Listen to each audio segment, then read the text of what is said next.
Mesdames et messieurs, amis téléspectateurs, bonsoir et bienvenue. Zik TV, votre télé de proximité dans ce grand journal en images du soir.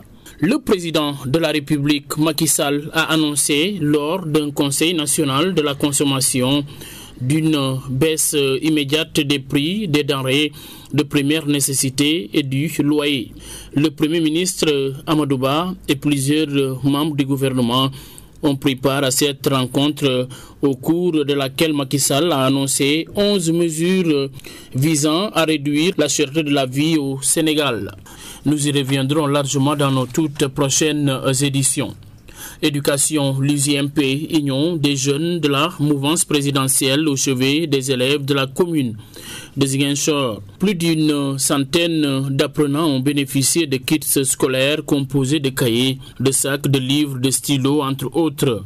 Pour le président de l'UJMP, Pape Aliou Ndiédiou, c'est aussi une manière pour la structure de contribuer à la promotion de l'éducation dans le département Ziguinchor. Celui-ci a signifié que ces élèves seront accompagnés dans le cadre de leurs études. Aujourd'hui, dans le cadre d'un projet social que nous avons et que nous comptons dérouler dans le secteur de l'éducation, compte tenu du contexte du niveau à relever des niveaux de la région, avec les bons résultats que nous avons obtenus durant les examens passés.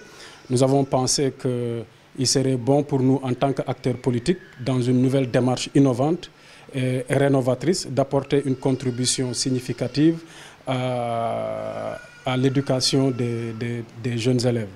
Nous sommes un mouvement de jeunes, donc notre cible doit être bien évidemment les jeunes. Comment nous devons les accompagner pour qu'ils puissent exactement être excellents à l'école.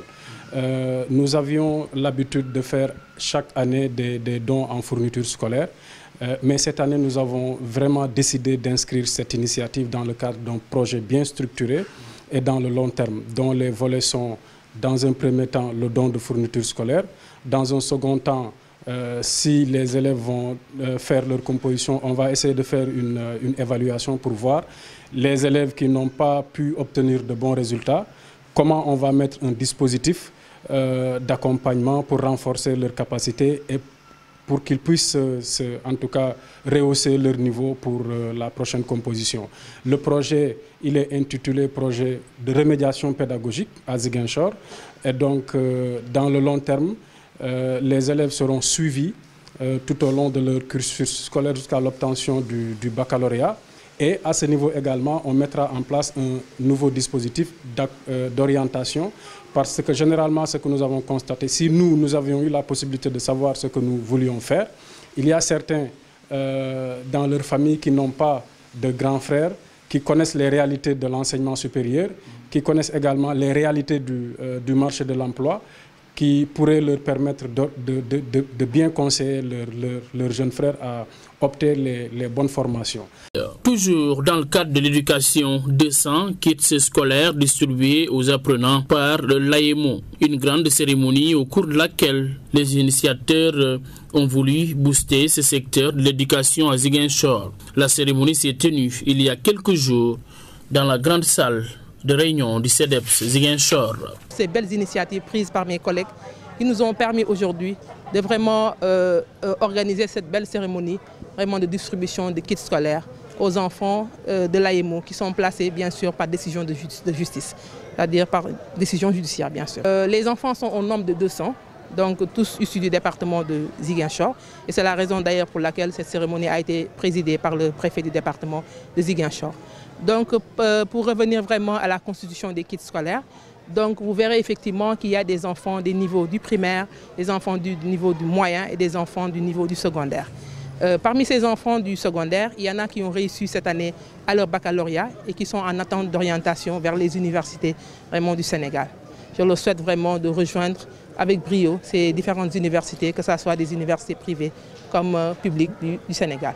Donc par rapport à la composition des différents lots, donc je dirais effectivement que pour les enfants du primaire, le lot est composé de 5 cahiers de 200 pages, donc de 5 cahiers de 100 pages, de matériel géométrique, donc de cahiers, de gomme, de stylos, voilà, d'éponges, voilà, de tout le matériel nécessaire pour permettre à ces enfants-là de bien démarrer leur année scolaire. S'agissant des enfants du moyen, donc il s'agit de 10 cahiers de 100 pages, 5 cahiers de 100 pages et 2 grands cahiers de TP, donc de 200 pages, matériel géométrique et bien d'autres matériaux qui vont leur permettre aussi de terminer, de bien préparer leur année scolaire. Concernant les enfants du secondaire qui ont beaucoup plus besoin de cahiers, parce que les cahiers aussi, il ne faut pas les donner juste pour le démarrage, mais il faut s'inscrire dans une continuité de l'année scolaire, parce que souvent il y en a qui sont confrontés à des difficultés.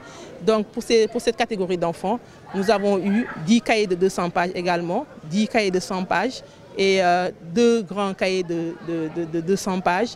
Donc du matériel géométrique bien sûr, des stylos et autres matériaux qui vont leur permettre également de poursuivre l'année scolaire. Dans le secteur de la santé, des acteurs ont été récompensés lors de la cérémonie de graduation tenue à Ziguinchor. C'est dans le cadre des activités déroulées par le TCI, du Challenge Initiative, une initiative en partenariat avec la mairie de Ziguinchor. Nous sommes aujourd'hui à Ziguinchor dans le cadre de la cérémonie de graduation de la ville de Ziguinchor, qui marque un peu l'autonomisation et la graduation de la ville de Ziguinchor suite à la mise en œuvre du programme pour célébrer les performances de la ville après la période de mise en œuvre du programme. Le programme nous a permis de développer des activités qui ont renforcé le leadership de la municipalité dans la mise en œuvre du programme de planification familiale, renforcer les capacités des acteurs locaux, notamment des prestataires de services, sur les pratiques à haut impact et le renforcement des capacités des élus locaux sur l'importance de la planification familiale, de la santé des adolescents et des jeunes dans le développement local, à ce qu'ils le prennent en compte dans les politiques de santé au niveau local. Donc, en termes de résultats, durant ce programme, le bailleur, à travers la fondation Bill et Melinda Gates, a su subventionner les communes à hauteur d'environ 250 millions de francs CFA. En plus de cela, les villes ont apporté une contribution locale. Et la contribution locale de ces villes s'estime à peu près à pas moins de 50 millions dans la mise en œuvre de ces activités. Nous lançons aux différentes municipalités avec lesquelles nous avons travaillé durant ces années, c'est qu'ils portent le programme comme ils l'ont porté depuis le début, c'est-à-dire que les acquis soient pérennisés, que la mobilisation des ressources soit réelle, parce que nous avons réussi avec eux à ce qu'ils inscrivent dans leur budget, les aspects liés à la planification familiale. Et donc ce que nous attendons, c'est cette continuité, qu'après que le partenaire soit présent, nous lançons un appel vraiment aux maires de ces différentes localités à maintenir cette mobilisation des ressources et à l'accroître davantage pour vraiment permettre aux populations qui sont dans le besoin à pouvoir accéder aux services de planification familiale. Cette information, on en sait un peu plus sur l'arrestation de Papa Lénian. Le journaliste de Dakar Matin a été arrêté par la sûreté urbaine de Dakar pour divers motifs. À l'en croire, son arrestation est occasionnée par la divulgation de documents classés secret défense, notamment des plans d'opération. Le procureur de la République lui reprocherait d'avoir tenu des propos désobligeants à l'égard de l'armée qui risquent d'impacter la troupe. Des propos de nature à jeter le discrédit sur la Grande Muette. L'autre information à Ziguinchor, le ministre des Infrastructures Mansour Faye, par ailleurs maire de la commune de Saint-Louis, est en tournée dans le sud du pays. Mansour Faye est passé à Sénoba, à hauteur de la frontière entre le Sénégal et la Gambie, avant de rallier Bignona et les autres régions comme Sédhiou et Kolda. C'est dans le cadre de la réhabilitation de quelques tronçons, dont celui de la RN4 à hauteur de Sénoba.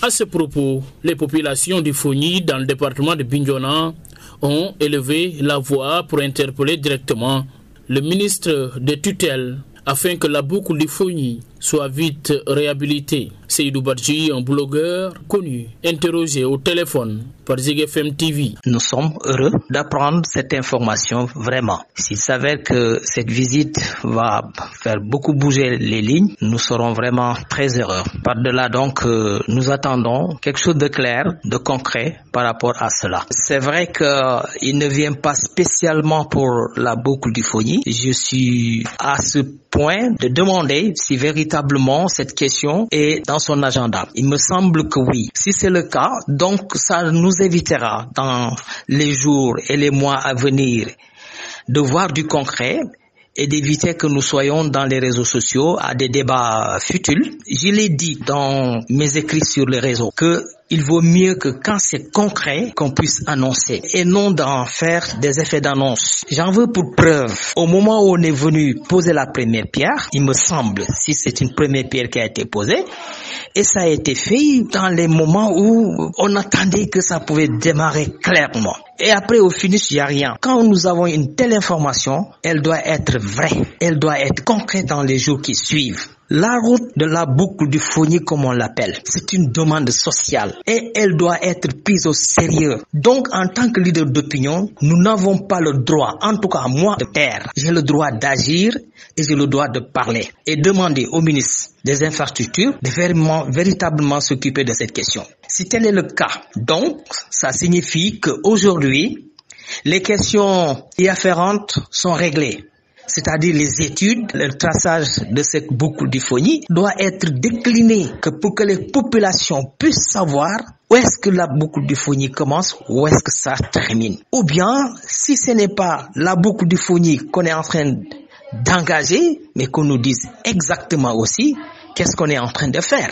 Nous attendons véritablement que cette route voit le jour et que le Fogny quand même souffle un peu parce que depuis l'indépendance jusqu'à aujourd'hui, il n'y a aucune route goudronnée qui a traversé le Fogny. Vous allez me dire que le Fogny, peut-être de l'autre côté de Tangiembe en allant vers Baïla, c'est le Fogny. Mais je peux dire, c'est un peu à la périphérie du Fogny. Donc, il faudra au cœur du Fogny qu'il y ait une route véritablement bien construite pour le bonheur des populations. En sport, une seule note. Papa Sow annonce sa retraite terrassée par Siteu ce dimanche. Papa Sow a décidé d'arrêter la lutte pour prendre sa retraite. Le pensionnaire de l'écurie Diambar Wrestling Academy a encore une fois mordu la poussière. Mesdames et messieurs, amis téléspectateurs, ça n'est tout pour aujourd'hui. On notre rendez-vous demain, Inch'Allah, sur Zik TV pour d'autres informations. Clin d'œil à nos techniciens, cadreurs et monteurs René Sagnan, Seydou Sadio et à la régie Omar Sek. Merci et bon début de semaine à tous et à toutes.